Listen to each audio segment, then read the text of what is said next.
When financial advisors talk about having an emergency fund, it's probably part of a conversation about medium to longer term investing. An emergency fund, or sometimes called a cash reserve, is a pot of money that you can access instantly, without penalty, without having to wait to get your hands on money whenever you need to.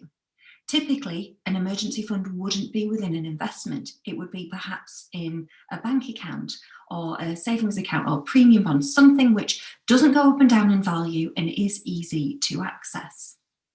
The reason we recommend an emergency fund might initially sound obvious, and it is. The money is there to allow you to spend money and access cash whenever you need to without having to go to your investment. Because, of course, when we're investing, we're looking at a medium to long-term time horizon, which is typically 5 years or more.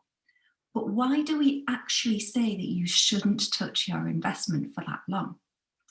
The reason for that is because most investments do go up and down in value to some degree in line with the markets. The more risk you take, the more volatile your investment is likely to be. Conversely, the lower risk your investment is, the less volatile it's likely to be, which means that the ups and downs of the investment value won't be as pronounced. The highs won't be as high, but the lows won't be as low either. However, with any investment that fluctuates in value, there is always a risk if you want to access your money at a time when the value isn't favourable. So let's say, for example, it's gone down in value. Because, of course, if you want to take money out of your investment when it has dropped in value, that can damage the future growth potential of your investment from that point. To give you an example, imagine you invested £100,000 and that £100,000 fell in value to £80,000, so quite a drop. Let's say you then suddenly need to access £10,000. So you take that from your investment. You then now only have a pot of 70,000. But in an ideal world, you'd like it to recover in value and you'd like it to get back to where it was.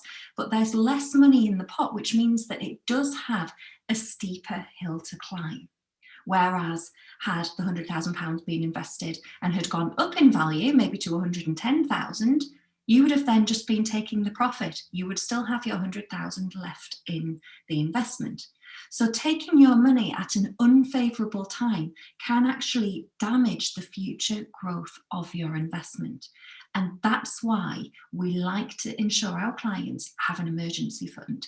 It will protect their investment from being dipped into potentially at the wrong time. If you are wondering how much to hold as an emergency fund, well, that really depends on your circumstances. What are your outgoings? How stable is your income? Do you have other people dependent on you?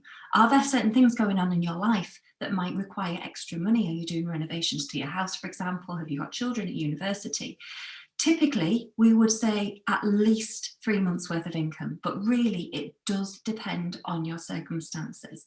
And what a financial advisor can do as part of providing you with investment advice is also help you work out an appropriate level of emergency fund.